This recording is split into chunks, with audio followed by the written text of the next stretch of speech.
Good morning, everybody. Hopefully you can all see my screen now. I'm here to talk to you about, obviously, the mobile first indexing side of what's going to occur next year. I mean, if you guys haven't have seen any news on it yet, I'll be very, very surprised. There's been a lot of talk about, obviously, how Google's going to move its index to be a mobile-led index in 2018, and we're all trying to predict when that might be. So my presentation today is to kind of move on from actually talking about to giving you guys some practical ideas as to what you need to do before next year in order to maximize your opportunities from visibility with Google. So I'm going to basically talk you guys through obviously where we are at the moment today. Think about obviously the future and when 2018 comes around, and I'll try to make some predictions as I see it for when I think that might occur.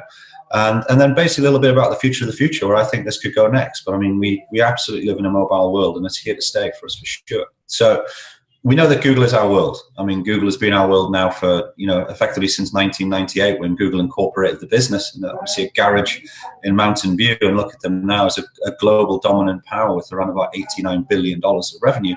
We live and breathe Google. Their market share is absolutely massive. So Google is something that we treat with great respect, but at the same time as SEOs, we need to maximize our opportunity to drive tangible revenue from it. I mean, it now has in the region of 2 trillion searches a year go through Google. I mean, to give you some context on that, I mean, in the first year, Google had around about 9 million searches over the whole year. So time has moved on. There'll be more than 9 million searches in the time that I sit here and talk to you about this presentation. They had 25 million pages in their index when they launched. They now have around the region of about 55 billion pages in the index and aware of 130 trillion pages on the web. Google is an absolute beast in our search marketing world. What more astounds me is the fact that 15% of those searches are absolutely new every day. They find new combinations. So for us as search marketers, that's fantastic, because the opportunity there for us is the ability to optimize to things that are new.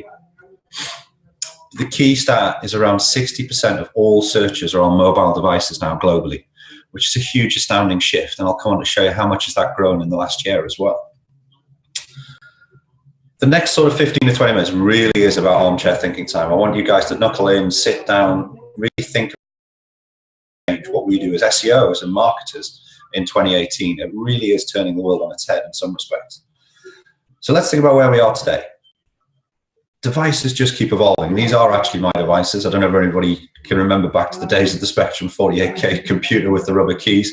But I mean, that was a computer where you basically loaded your games on it. It was 48K of memory. You put your tape in the tape deck, and you waited about 15 minutes for the game to actually load. It was, that was the basic premises of where gaming started or computing started.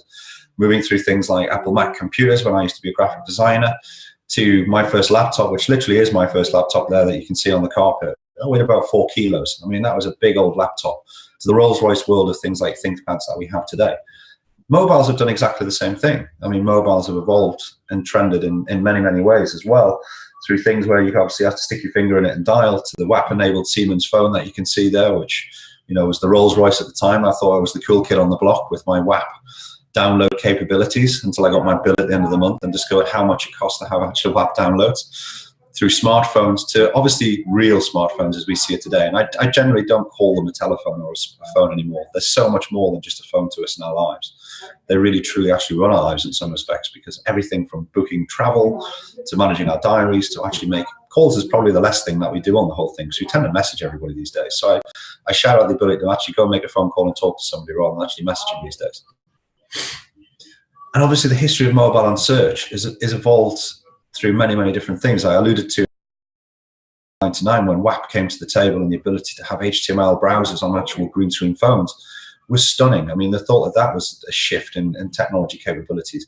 But as the years have rolled by, we've seen many things come to the fore. And I'll shout out things like in 2009, responsive web design, which we'll talk a lot about in the next sort of 15 minutes, to things like deep app linking, to absolutely AMP. I mean, we know that Google loves AMP, and we've seen a lot of presentations this year about AMP and how AMP can actually be used. And I really want to give you some thoughts later on about AMP and how that works and how that fits into the whole process to really where we're moving towards in 2018, which is Google with a mobile first index led, which is a big, big fundamental shift. So I alluded to before, the ability of 60% of all searches occurred on mobile as we stand today. If you look at the graph in the bottom right-hand corner from StatCounter back to October 2016, which is just a year ago, That was the point when mobile and tablet outpaced desktop globally from a point of view of a volume of traffic and searches that occurred on Google. So back then, a year ago, it was around about 51%. So we've seen a 9% jump in the amount of traffic that goes via mobile-led devices. And I can only see that continuing to grow as more and more people adopt mobile. So when you think about configuration, we all started out with desktops. We never really considered mobile in the whole process when we started thinking about search marketing. Very quickly, we started to move towards m.domains and dynamically served URLs. So then I said in 2007, the fundamental shift towards responsive design, which is a big thing to think about over this presentation and going into 2018. Google loves AMP pages, as I've alluded to. There's many reasons why they do love AMP pages, and I'll come on to talk about that. But AMP pages can be used in many, many ways, more so than just thinking about it and actually as publishers and actually driving stuff into the news networks. So obviously where we're going next year, which is the mobile first index. So let's think about actually the crawl configurations that you guys can think about, you know, from a point of view. And there's probably three major ones. You know, your website today, and as SEOs, these are the websites that we work on. We have responsive, which is effectively, you know, in some respects, one of the slickest ways to move. So if you're in a responsive position, as you'll find out as we go through this deck, is a good place to be. Responsive is basically where Google will use both agents on the same URL and validate where the content is due to come from, be that desktop or mobile. Dynamic is a really interesting place to play, but Google has to run and needs to crawl both user agents, the mbot and obviously the Googlebot, through both sites to then make a determination as to whether it's mobile or desktop. They do keep going on about the varied tag, and I'm going to give you some really interesting stats later on about the varied tag. But if you guys have a dynamic site and you haven't got the varied tag in place, go and get that done. Get the varied tag. It's 5 minutes of a dev guy's time. It's a very easy code snippet. It's incredibly easy to put that into play. And then obviously the separate side of things. We still see a lot of websites that run a desktop site and an m.dot site. I've even seen sites that are running desktop and an m.dot and an m2 dot. They've got two mobile sites on the go. So there's a lot of cleanup work to be done in those areas as well. If you start to think outside of that, and I just started a list, I've seen sites that have so many different combinations, from no mobile configuration to God knows who's got number 9, which is responsive plus dynamic plus dedicated plus AMP. This can become very, very key going into next year. You don't realize sometimes what you actually have up there on the web server, and I'll show you some reasons why you really need to go in there and delve into this, because if you don't, you could actually see yourself really hurting in, you know, middle of next year in 2018 with the Google mobile-led index. So this is our world. If we start to think about it in a very simplistic way, as an SEO, we know that the desktop page is the primary index page as Google stands today. We know that we push out rel alternates to AMP pages, to mobile pages, and then we can canonicalize that back into the index desktop page. Our world works. It's been like this for years. It's incredibly easy to set this up as an SEO, and as long as you put the correct tags in place and do the right follows, everything is an easy place. If you think about responsive and dynamic, you take away the mobile, but it's the same process. We have the rel alternate out to pick up things like AMP pages and push content into the AMP page, and then we canonicalize that content back into the responsive or dynamic site. This is going to change. This is really fundamentally going to change in many, many ways. And really, it is time now to get shit done. There's been an incredible amount of talk this year about what is going to happen next year. We are now running close to the wire. So if you guys haven't actually embraced what's going to happen on the mobile index, it really is time to start to think about that now. You're running out of time in a major way. I'm not here to scare you, but I want to go through some slides and give you guys, you know, some practical opportunity to really see what needs to be done and when you really need to do it by. It is going to be heavy tech going ahead, but I'm going to have a lot of little diagrams. So if you guys like diagrams, like the previous ones that I showed you, I'm going to talk you through different scenarios as to what could occur based on the type of site that you do have. It's fair to say that if you've got a desktop-only site, you're not in a good place. So if you have, you really need to start thinking about this. And I actually really challenge you to start thinking about it before Christmas. We do know that Google is already batch testing mobile-ready sites. Jon Myers has come out and already said, if your site is mobile-ready, we're going to test it and we're going to move it into a batch and actually test it on the index. So this is starting to occur already. So it's really important that we start to think about this in some respects. So desktop plus dedicated mobile, there's a big priority and there's a need to deal with this. Dynamic, you're in a good place in some respects. I've put it as a high priority, but I generally believe as SEOs we should challenge where things are. Responsive, Google claims it is not affected. Google claims that it will actually move you through the process incredibly quickly. And we'll come on to talk about that as well. But I actually challenge that, and I challenge that as SEOs. There's a whole manner of things that are going to get affected in this process, from site architecture to site content and different types of content that sit maybe across mobile sites and desktop sites, and the need to do some parity cleanup. Tags and markups around Hreflang and schema are going to get massively affected. And the order of actually how this whole thing plays through within the mobile index has got a lot of work to be done on as well. So as I showed you before, this is our world today. It's an easy world. It's something that we challenge ourselves with every day as SEOs, and we really work hard to optimize this in the best way that we possibly can. The effect of what is going to happen come 2018 is the desktop page is going to move from being the primary indexable page to the mobile page. So there's work to be done to make sure that when that change occurs, and it's not like Google's just going to flip the switch overnight and everybody's going to move from desktop to mobile. There's an absolute need to actually see how they're going to actually structure and step through this process. And I think for me, it'll be really interesting to find out how they do that in Q1.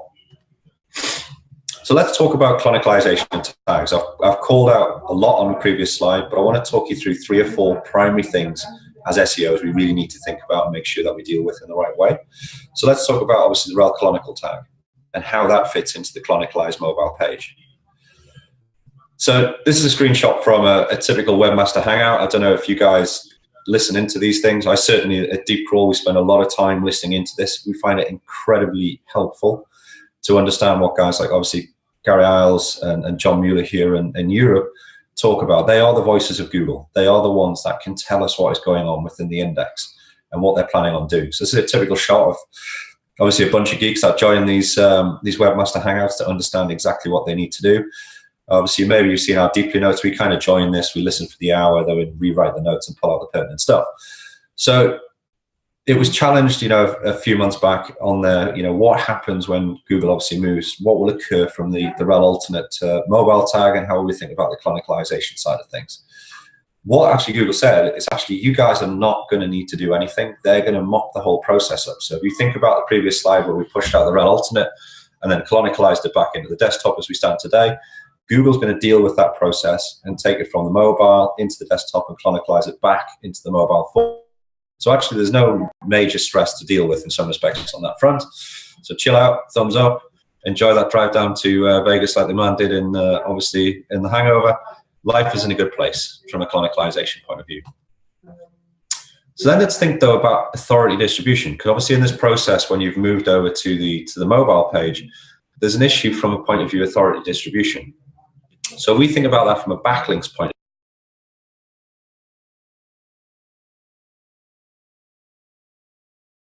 I see it today on every single website that you guys links are going to flow into the desktop page, just because of the nature of how the index is, just because of the nature of how SEO is being done on those sites. So we'll see maybe variant levels of backlinks flowing into the desktop, into AMP pages, into mobile pages. And what we need to think about is how those links then canonicalize into obviously getting the power into the mobile pages. So we would typically see this occurring. You'd have the 102 links would flow into the desktop, 303 would flow into the desktop. The rel alternate mobile will enable you to push all of those links back out into obviously the mobile index page. So again, it's a great place to be in the sense that actually the authority distribution is good from a linking point of view. Google is going to make sure that the way that they deal with the rel alternate and the rel canonical is actually they're going to mop that part of the process up for you. The bit which I would challenge is something which we call internal DeepRank, is every page has a score. It's kind of a little bit like a Google page rank. Every page has a rank in its own right. People talk about obviously how sites rank with Google. It's really important that you think about how pages rank with Google as well. So every page is actually going to have to be dealt with. So in a lot of respects, even with the linkage and how that whole process flows, there could be some internal architecture work that really needs to be done. So as SEOs, you need to be thinking about actually the internal architecture of your mobile site as much as you do for your desktop site. Because what you could start to see occurring is, as we have done, and rightly so over the last God knows how many years, we've spent an incredible amount of time supercharging our desktop site to make sure it has the highest percentage to rank well on Google. We've kind of transferred some level of that over into the mobile site, and in some respects, the dev work that's gone on is probably moved between the two as well in some respects. But what you should see is you want parity across those pages. So when it flips, you've got as much quality in the mobile site as you do have in the desktop domain. Otherwise, you're going to start to see things like this, orphan pages, pages that don't link to anything. The knock-on effect of that is just there's no quality, or we'll have missing pages. Things go missing in the mobile. If a page on the top level tier goes missing, you'll get an error 404, which then effectively kind of destroys the whole process of parity across both of the sites. So I really challenge you guys to look at the internal site architecture as well and think about, have I got the actual matching site architecture that I have with my desktop site moving well and through and into the mobile site? Google has come out and said that they will use internal site architecture from a point of view of the link graph to enable you to actually attempt to determine and calculate in the link graph how good that page sits and what's the point of view of how they optimize and actually position that page within their index. So really make sure that you take the time to do some site crawling and clean up that internal site architecture. Do the work that you've done on the desktop in the past.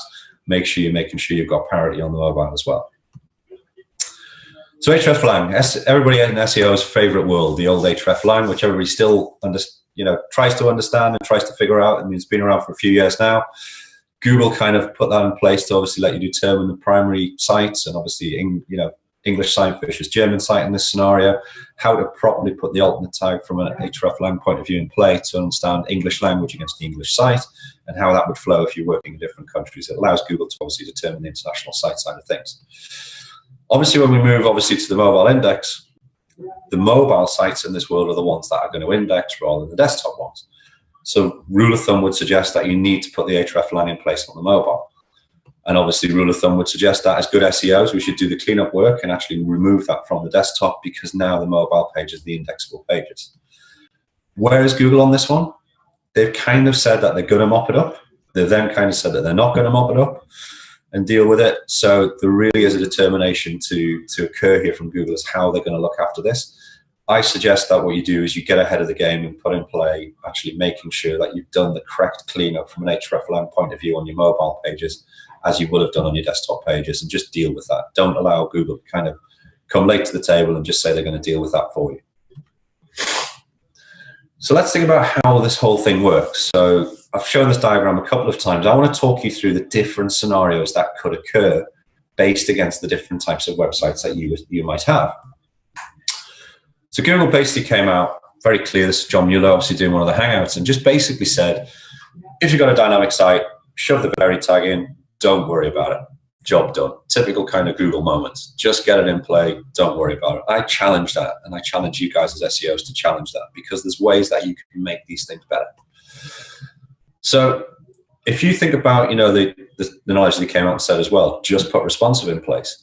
Responsive is the one that we're going to go. But if you happen to have dynamically served mobile pages as well within your responsive site, it's the dynamic mobile page that will index with Google. They will grab that rather than grabbing the responsive page. So all that work that you did on the response page is not going to get used because of the fact that actually you've allowed them to grab a dynamic page.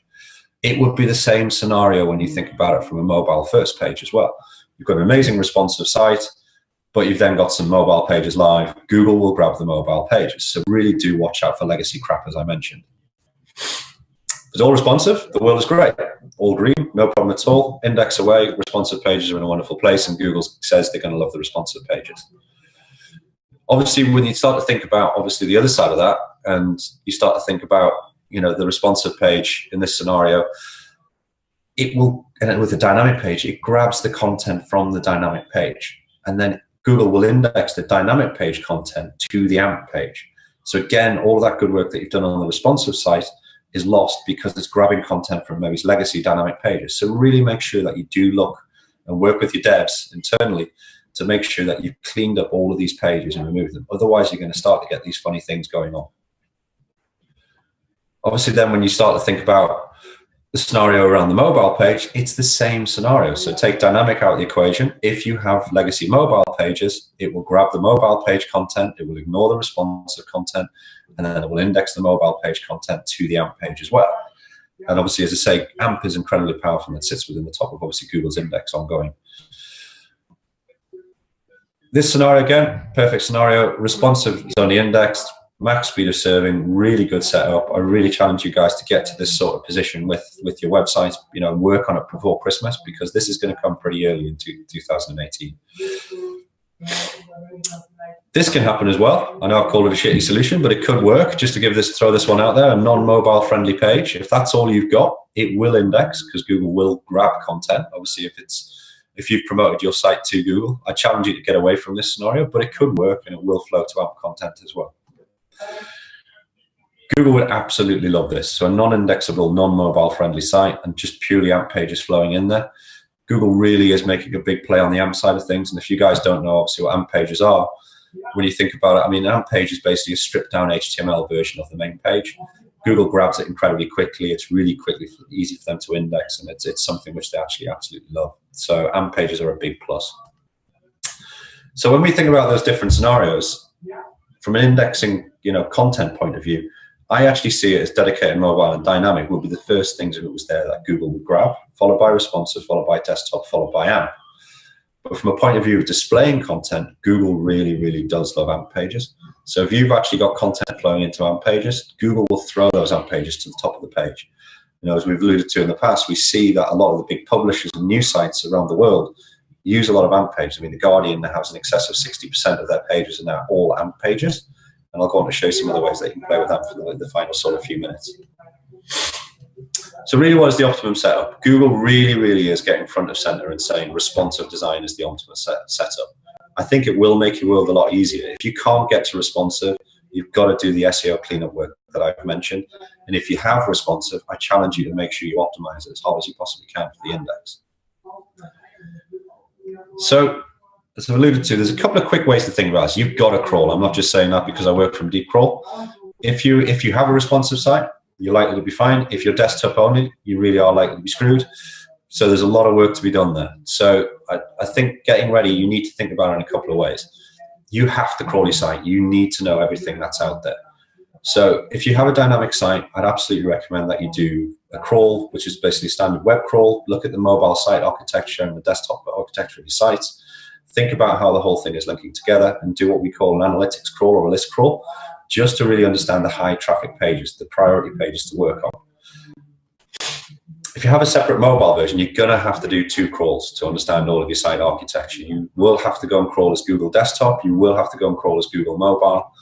And you might see some significant content differences, which I mentioned earlier on in the presentation. There'll be a huge amount of work to clean up on that front as well.